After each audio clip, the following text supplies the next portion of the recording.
4730 mètres, on vous l'a dit, dans le parc de Plouay, 4730 mètres pour ces petites cadettes. Et Alex, on le dit chaque année, c'est toujours un petit peu compliqué en cadette de sortir une favorite parce que, comme les cadettes, elles sont toutes jeunes. Hein. C'est souvent leur premier championnat, comme vient de le dire Marie-Pierre Duros, sauf celle qui était cadette 1. Et dans les cadettes 1, il y a la grande favorite, la championne de France en titre, l'an passé en cadette 1, Alessia Zarbo de l'Espérance Antibes, qu'on retrouvera sur la ligne de départ en grande favorite cet après-midi. C'est pas la seule, hein, forcément. On a réussi malgré tout à essayer de voir qui pourrait être devant. Peut-être Claire Palou de l'OA Roman Bourg-de-Péage, 6e l'an passé des championnats de France. Éventuellement, la locale, Alexandre Congar du Stade Brestois, Marie-Pierre. Tout à fait. On a deux Bretonnes qui sont de bon niveau, Alexandre Congar, et puis j'ai une petite faiblesse parce qu'elle est de mon club, Louise Morval, qui était juste derrière elle, donc on va suivre ça de près. Mais l'impartialité du poste de commentateur fera que Marie-Pierre ne verra même pas qu'elle est de son club. Elle vous fera vivre avec passion cette course car c'est une championne d'exception, une Bretonne d'exception, une amoureuse de la Bretagne en tout cas qui nous accompagne pour le départ des cadettes. Elles sont là, elles piaffent d'impatience d'aller dans la boue de Plouay. Au départ, la deuxième course de ce superbe déjà championnat de France de cross ici à Plouay, la course des cadettes. Pareil. Oh, voilà. Pareil que chez les masters. La corde se lève, hop, on y va. On a envie, on a impatience, Marie-Pierre, on dirait. C'est le moment le plus dur parce que le cœur est à 200% et une fois que le pistolet est parti, c'est la libération. Pourquoi le cœur est vite. Il y a une part de stress. Ah oui, le stress du départ, de ne pas le rater, donc on est très concentré. Et une fois qu'il y a le coup de pistolet, alors là, tout est lâché et on se donne à fond. Et le départ a la particularité à Plouay d'être ultra rapide en plus. Ouais, c'est ce qui rend la difficulté parce qu'on risque de partir un peu vite. Et souvent dans les jeunes catégories, il y a ce départ trop rapide qui est préjudiciable et le stress du premier championnat. En plus du stress habituel du départ, c'est la première grosse course. Et en plus, dans un site comme ça et avec autant de monde autour du parcours, ça peut liquéfier certains athlètes. Elles sont plus de 700 sur la ligne de départ encore, les cadettes, donc c'est aussi un énorme peloton. Il faut peut-être apprendre à courir aussi dans un peloton aussi conséquent.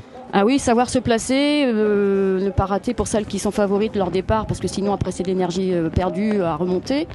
Donc oui, il faut un peloton comme ça, ils n'ont pas l'habitude. Hein. Et on le disait avec la course des Masters tout à l'heure, la moindre petite faute peut faire perdre rapidement 20-25 places. Tout à fait, notamment un mauvais départ, c'est préjudiciable pour le reste de la compétition. Elles se sont élancées pour une petite boucle, deux moyennes boucles et on vous l'a dit, la première petite boucle a son importance car il y a un point du parcours sur lequel on attire votre attention, mais c'est le bas de cette courbe là qui est extrêmement difficile, extrêmement piégeux. Il va falloir l'aborder de la meilleure des façons et les favorites sont aux avant-postes. Les favorites sont devant, on va pouvoir déterminer ça un peu plus tard, mais regardez la taille de ce peloton, c'est vraiment hyper impressionnant et on y arrive dans cette partie très boueuse là-bas au bord de l'étang. C'est parti assez vite et il va falloir bien gérer cette difficulté. Voilà, ça y est, la boue elle est là et là on voit des stratégies complètement différentes à l'extérieur ou près des poteaux, mais dans tous les cas on essaye d'éviter d'aller en plein milieu, Marie-Pierre. Oui, en effet, on cherche les appuis. Donc, si on peut trouver des terrains un peu moins boueux, on n'hésite pas à faire quelques mètres de plus. Et là, c'est facile quand on est devant, mais c'est beaucoup plus compliqué quand on est au cœur du peloton. Et tout de suite, on en voit là derrière qui quasiment sont à l'arrêt dans le virage à la sortie de cette partie boueuse. Oui, mais avec un départ quand même relativement rapide, j'arrive pas à voir le dossard de la première concurrente, mais ça ne traîne pas devant. Et elle regarde pas derrière, c'est comme James Turry, ça part au train et alors il n'y a pas autant d'expérience que James Turry. Il y a eu une chute, il y a une grenouilleuse qui a perdu sa chaussure dans le bourbier, le premier bourbier qu'on avait identifié sur le parcours. Ce sera pas la dernière chaussure. Ça sera vraisemblablement pas la dernière. Ça va peut-être faire comme Jimmy Gressier il y a 2 ans au Mans, finir sur un pied, parce qu'on perd une pointe dans un cross, on s'arrête pas pour remettre sa chaussure. Non, c'est fini, il n'y a pas d'arrêt au stand, on continue même au risque de se blesser, c'est un peu dangereux d'ailleurs. Ouais. C'est Léonie Charlier de Charleville-Mézières qui est partie le plus rapidement. Elle avait terminé 2e de sa demi-finale Grand Est Bourgogne-Franche-Comté, c'était il y a 2 semaines à Charmes. Donc elle a décidé de partir devant pour éviter ces pièges justement et choisir ses trajectoires très certainement. Oui, et puis peut-être faire la sélection par l'arrière, justement, en éliminant les conquérantes. Mais attention aussi quand même à la gestion de l'effort, parce que partir trop vite sur un parcours comme ça, on peut tout de suite, en cas de coup dur, perdre 15, 20, 30 places. Ça va pas tarder avant le premier intermédiaire qui va nous donner des indications extrêmement précises sur cette course des cadettes. Il y a un joli tempo là en rythme. On a décidé de partir quand même assez vite. Là, on calcule pas. Hein, on est allé. On a choisi. Maintenant, c'est une stratégie. On a choisi d'aller devant. Et il faut tenir. C'est une stratégie, toi qui es entraîneur, qui se discute en amont avec le coach, qui s'établit la veille, le matin. Complètement. Généralement, on en parle avec l'athlète en fonction de son profil. Hein. S'il est plutôt finisseur, on va lui dire de rester caché, de jouer un petit peu le renard. Mais ce sont les profils de chaque athlète en fait. Et le peloton dans cette difficulté, dans la première boucle que parcourent ces cadettes, une petite et deux moyennes boucles, on vous le rappelle, pour 4730 mètres, un peloton qui s'étire. Et devant Léonie Charlier, on vous a dit Léonie Charlier de Charleville-Mézières, athlétisme. Voilà, actuellement à l'écran. Et beaucoup de monde hein, tout autour du parcours malgré la pluie. C'est pas la pluie qui arrête les Bretons, nous a dit Marie-Pierre Duros tout à l'heure, et vous en avez à l'illustration sur les plans larges qui vous sont offerts. Et là on voit les différences de style, les différences de mimique également, et on imagine comme pour les masters qu'à la fin ça sera forcément marqué, les visages et les maillots. Et on devine hein, déjà des maillots, des visages maculés de boue alors qu'on n'a pas terminé la première boucle. Donc à l'arrivée, vraiment des conditions de cross que les Bretons adorent. Oui, je pense que ça va laisser quand même des traces dans les organismes. Ouais. Bon, un peu moins pour ceux qui sont devant, puisque eux, ils ont la chance d'être devant et de maîtriser la course, mais ça va quand même faire mal à tout le monde. Et dans les lave-linges aussi, je pense. On va rentrer un peu sale ce soir, oui. Les joies du cross en quelque sorte. Deux cadettes en tête sur ce championnat de France de cross Ploué 2018. Elles ont décidé de prendre la course à leur compte et de fournir leur effort dès la première petite boucle. Elles ont pris une bonne trentaine de mètres d'avance sur les concurrentes. Mais attention, il y a 4730 mètres à parcourir aujourd'hui. 4730 mètres piégeux, c'est important de le rappeler. Certainement Alessia Zarbo, la championne de France en titre. Espérance Antibes. À vérifier.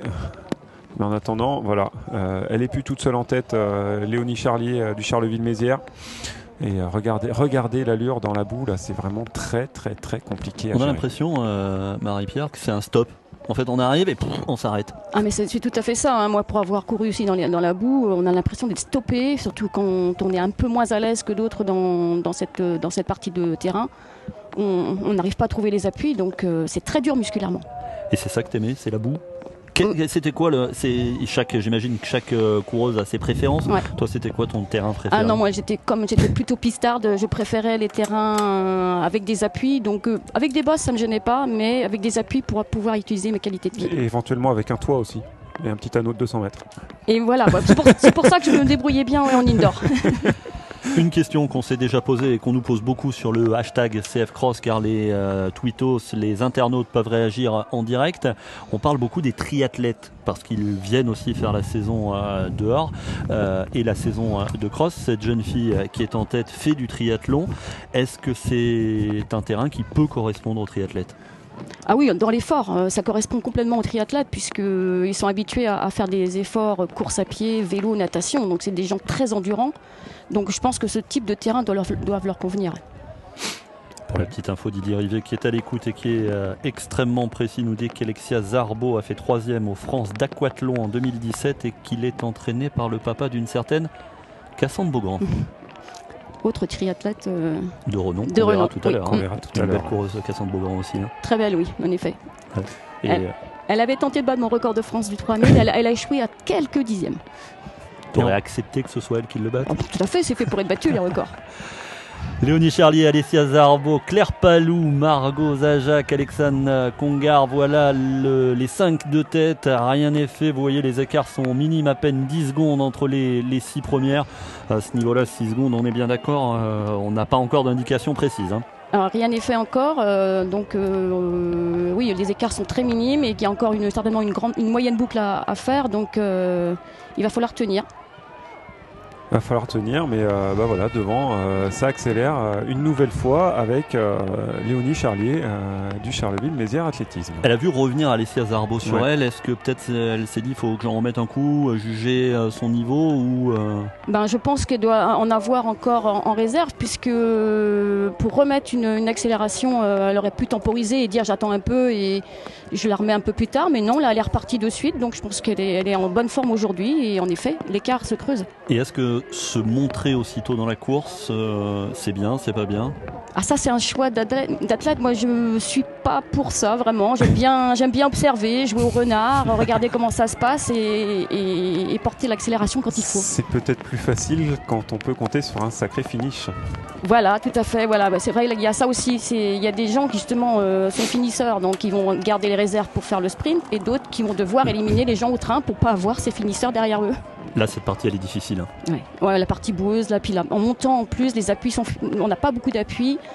Le terrain est rendu très très dur. Et elle a bien accéléré Léonie Charlier parce qu'elle a fait un écart désormais substantiel et elle est seule en tête sur la course des cadettes, Alex. Ouais, c'est super impressionnant ce qu'elle est en train de faire parce que on a vu la championne de France en titre Alessia Zarbo revenir. L'an passé, Alessia Zarbo, c'était quand même un cavalier seul super impressionnant. Et là, Léonie Charlier, deuxième de sa demi-finale des championnats de France, donc elle était dans les outsiders, mais on ne l'attendait pas forcément aussi loin devant.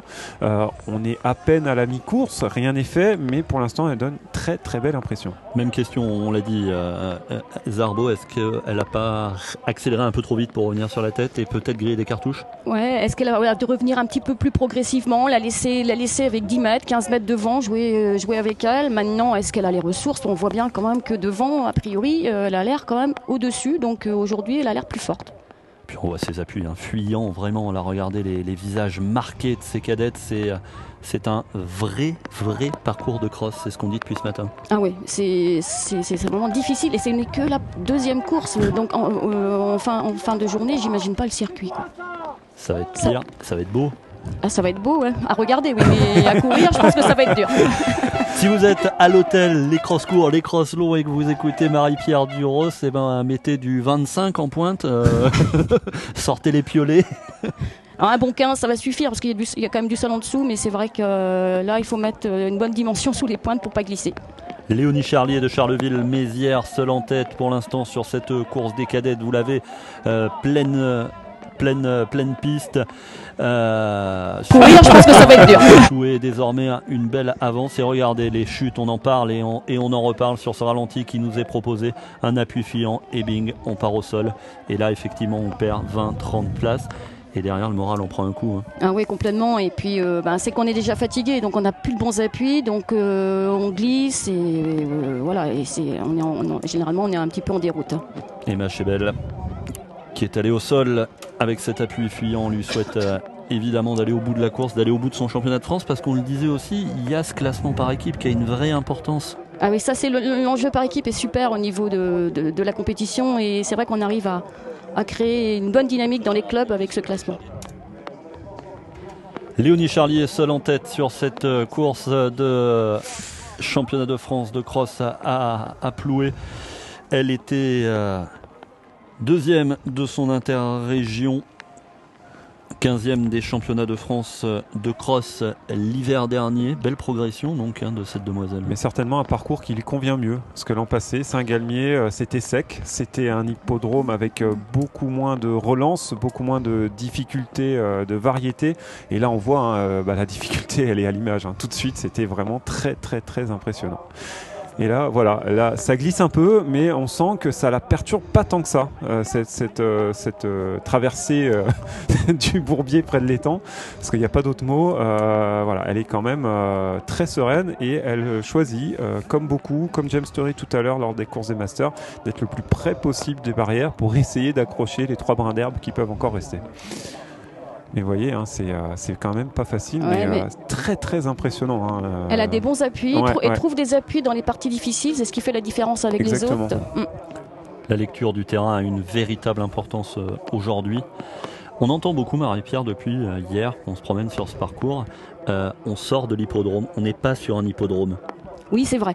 On m'a dit, faut dire que c'est bien, on n'est pas sur un hippodrome. Bon, après, pourquoi ?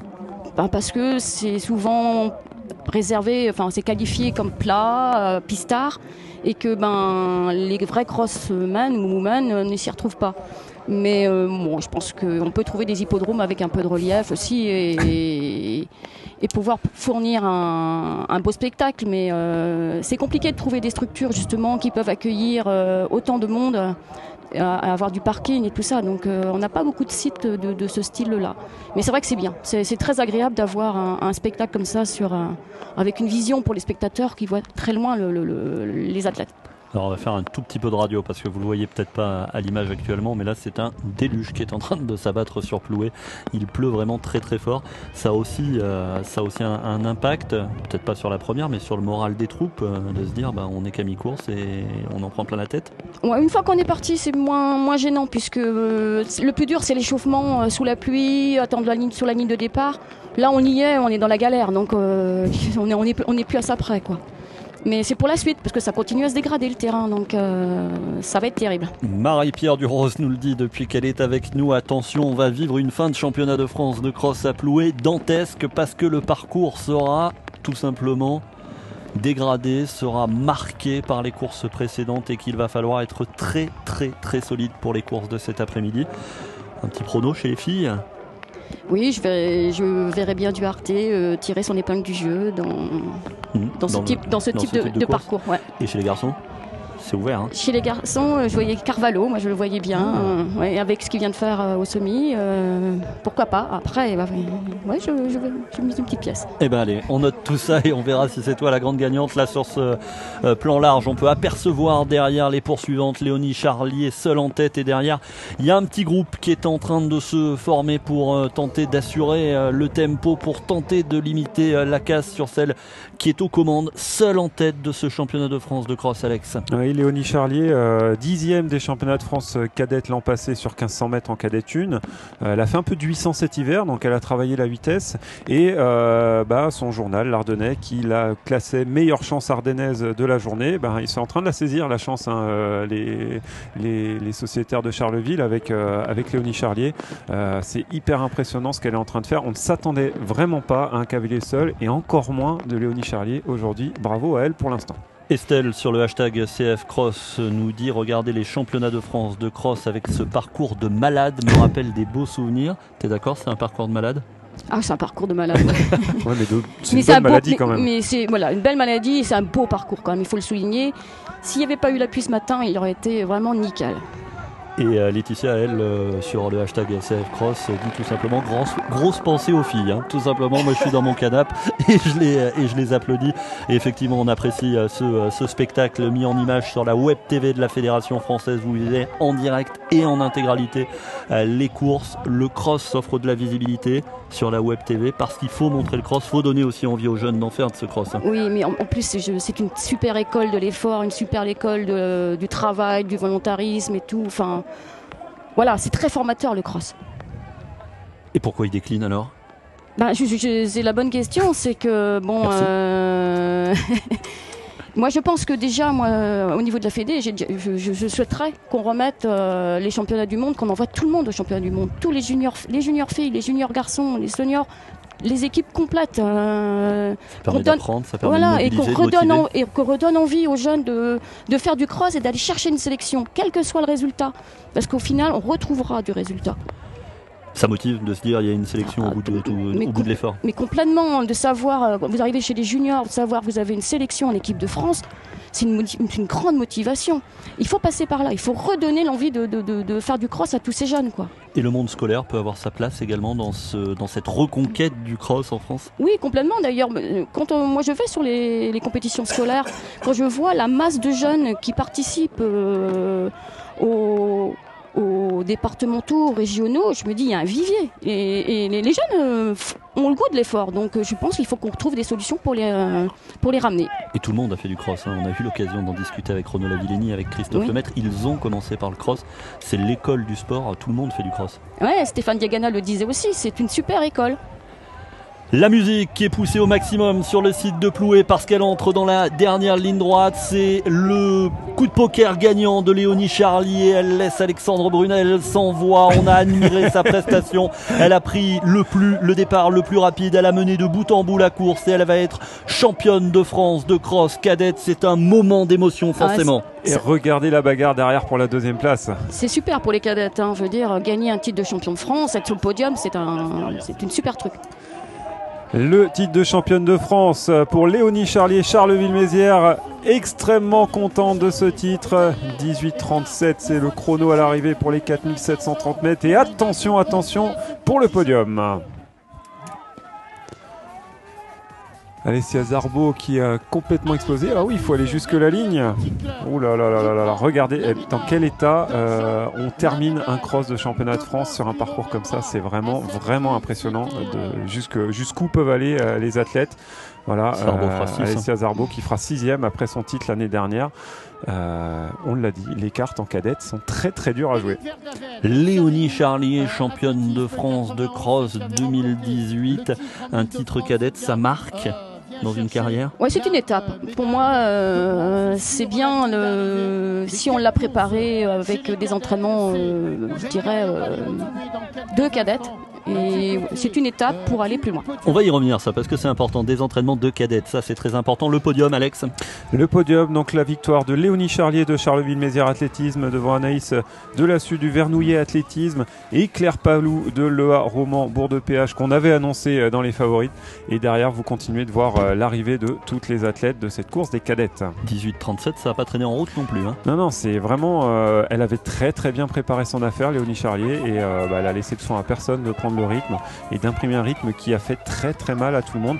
La première victime de ce rythme, Alessia Zarbo, la championne de France en titre, qui a essayé de la suivre et qui a complètement explosé et qui termine que 6e, si on peut dire que 6e. Ouais, c'est une mauvaise place. L'état des concurrentes qui en terminent, il y a des secouristes partout pour venir les relever. Là on est allé au bout de l'effort. Ouais, on voit bien que tous les organismes là sont vraiment marqués, les filles sont allées jusqu'au bout. Ça a l'air vraiment très dur. J'imagine bien ce que ça va être pour les courses suivantes. Il faut savoir aussi que les cadettes sont peut-être moins entraînées aussi que les seniors femmes. Alors justement, on parlait tout à l'heure et tu l'as dit, tu l'as glissé, mais on l'a bien entendu. Si l'entraînement est adapté à une cadette, pourquoi il y a des fois un peu trop ? Je sais pas, j'ai le sentiment qu'il y a peut-être une inflation sur l'entraînement des jeunes. Il faut savoir que la course à pied, c'est un sport avec choc, donc les appuis, ça fait mal. Donc moi je suis quand même plus pour des entraînements dosés, progressifs, cadettes, juniors. Le but c'est quand même de faire des bons seniors, donc voilà. De doser l'entraînement pour arriver en pleine maturité chez les seniors. Et ces demoiselles qui sont en train d'en terminer ont beaucoup de mérite également. Elles apportent une pièce à l'édifice d'un club. Elle participe à un championnat de France et c'est important pour les clubs. Oui, tout à fait. C'est une belle fête pour les jeunes. Il y a un déplacement, c'est la fête des championnats de France. Elle compte pour les équipes. Oui, c'est une belle récompense, le France. Un petit mot également sur la Coupe de France des ligues minimes. On l'a vu hier. Ça y est, les minimes reviennent ? Oui. Non ?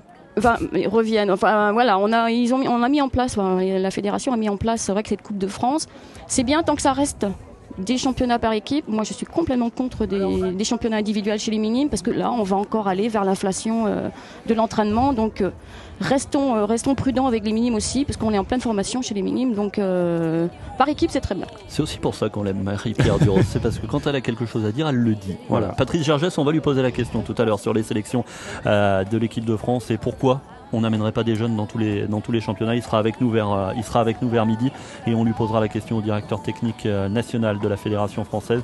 Vous voyez sur la droite, c'est une nouveauté de la Web TV, toutes les arrivées, parce qu'on veut que toutes les arrivées soient filmées, que vous puissiez voir vos copines, vos copains, votre fille, votre fils qui passe la ligne. Et puis sur la gauche, vous voyez les ralentis de cette course des cadettes avec la très très belle victoire, Alex, d'une certaine Léonie Charlier. Oui, Léonie Charlier, donc donc qui était dans les outsiders, mais pas forcément dans celles qu'on attendait aux avant-postes. On s'attendait peut-être plus à un top 10 de sa part, et qui a très très bien préparé ses championnats. Le parcours qui devait lui convenir, ça c'est une certitude, et qui en a profité pour imprimer un rythme que personne n'a pu suivre et aller cueillir son premier titre de championne de France de sa jeune carrière. Et puis vous faites comme Hélène sur le hashtag CF Cross, vous partagez votre écran géant, vous êtes tranquillement installé dans votre salon et elle nous dit: je suis bien mieux dans mon canapé aujourd'hui, mais je vous suis et je regarde avec admiration ces demoiselles qui sont en train d'en terminer avec ce cross. Ça peut donner envie ? Ah oui, complètement. Bon, même si les images, c'est vrai, on voit que c'est dur. Mais comme je le dis, c'est l'effort. On a un tel plaisir, une fois qu'on a franchi la ligne d'arrivée, d'avoir fait cet effort, d'avoir donné tout ce qu'on avait. Donc c'est très bien. À suivre dans quelques minutes la course des cadets, 5970 mètres. Marie-Pierre Duros, on va te remercier très chaleureusement d'être venue partager avec nous ton expérience, ton œil avisé sur cette course des cadets. Ton franc-parler également qu'on a apprécié, que nos tweetos sont appréciés parce que beaucoup nous disent qu'ils sont entièrement d'accord avec toi. Donc tu vois, il y a quelque chose à faire là. Merci, c'était un plaisir d'être avec vous. Une belle expérience et on te donne rendez-vous l'année prochaine. Peut-être que Patrice Gergès ou André Giraud nous diront officiellement là où on ira l'année prochaine pour les France de cross, mais on n'a pas le droit de nous de le dire. Non, mais c'est peut-être comme à Pouet, il y aura certainement du Allez, on vous laisse deviner. Merci beaucoup à Marie-Pierre Duros de nous avoir accompagnés. On continue à voir ces images. Et puis le classement, surtout Léonie Charlier, championne de France devant Anaïs Delassus pour Vernouillet Athlétisme, 11 secondes derrière, et Claire Palou, médaille de bronze à 13 secondes, 14 secondes pour Éline Verdaven de Savigny. 14 petites secondes, ça lui fait une petite seconde de la médaille de bronze au bout de l'effort, mais c'est là aussi le sport, et on aura d'ici quelques minutes le classement par équipe de cette course des cadettes. Un classement par équipe où l'équipe grande favorite c'était Vernouillet Athlétisme, donc à voir. La Bretonne Alexandre Congar qui termine 11e de cette course des championnats de France, et voilà Vernouillet Athlé avec une athlète en 18e position qu'on avait identifié peut-être comme l'équipe à battre dans ces championnats de France. Verdict, voilà encore une 28e place, ça devrait sentir très bon pour elle.